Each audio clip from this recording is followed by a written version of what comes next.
আসসালামু আলাইকুম ওয়া রাহমাতুল্লাহি ওয়া বারাকাতুহু। তোমরা সবাই কেমন আছো আমার প্রিয় ছোট্ট সোনামণিরা? আজকের ক্লাসে আমরা পাঁচটা অক্ষরের নাম, সাউন্ড এবং তাদের উদাহরণ সহ শিখেছি। সেই পাঁচটা অক্ষর ছিল S, T, A, I, P.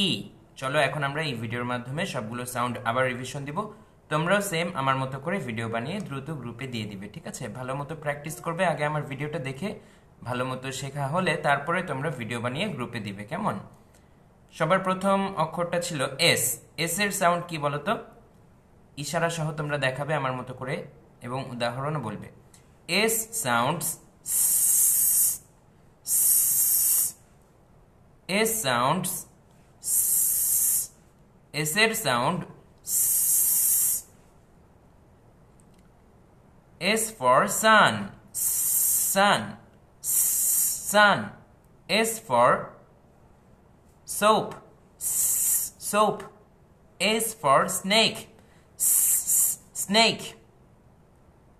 তোমরা বুঝতে পেরেছো? তারপরে 2 নম্বরে আমরা যে অক্ষরটা শিখেছিলাম সেই অক্ষরের নাম ছিল টি। এটাকে কিন্তু তোমরা এতদিন টি বলেছো, টি বলা যাবে না সোনামণিরা, বলতে হবে টি, টি। টি সাউন্ডস, এভাবে সবাই ইশারা দেখাবে। টি সাউন্ডস টয়, 10, টেবল, 10। তারপরে টয়, ঠিক আছে? এটাকে টেবিল বলা যাবে না, বলতে হবে টেবল। টাইম বলা যাবে না, বলতে হবে টাইম। তারপরে 10 বলা যাবে না, বলতে হবে 10, ঠিক আছে? তারপরে আমরা শিখেছিলাম এই। এই অক্ষরের নাম কিন্তু এই, এটাকে এ বলা যাবে না। এই এই এর সাউন্ড কিরকম? এই অক্ষরটার সাউন্ড কিরকম? এই সাউন্ডস অ্যাপল, অ্যান্ট, ঠিক আছে?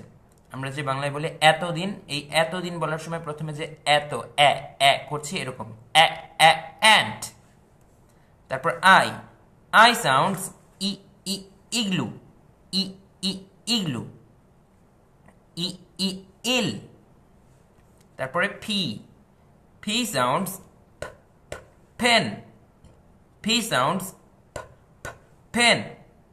একটু চাপ দিয়ে বলতে হবে, পেন বলা যাবে না, বলতে হবে ফেন, ফেন, ফেন, ঠিক আছে? তোমরা বুঝতে পেরেছো শুদ্ধ উচ্চারণগুলো, কোন অক্ষরের কি সাউন্ড? তোমরাও আমার মতো ভালো করে প্র্যাকটিস করে একটা ভিডিও গ্রুপে দ্রুত দিয়ে দিবে তোমাদের। থ্যাংক ইউ সবাইকে। আসসালামু আলাইকুম ওয়া রাহমাতুল্লাহি ওয়া বারাকাতুহু।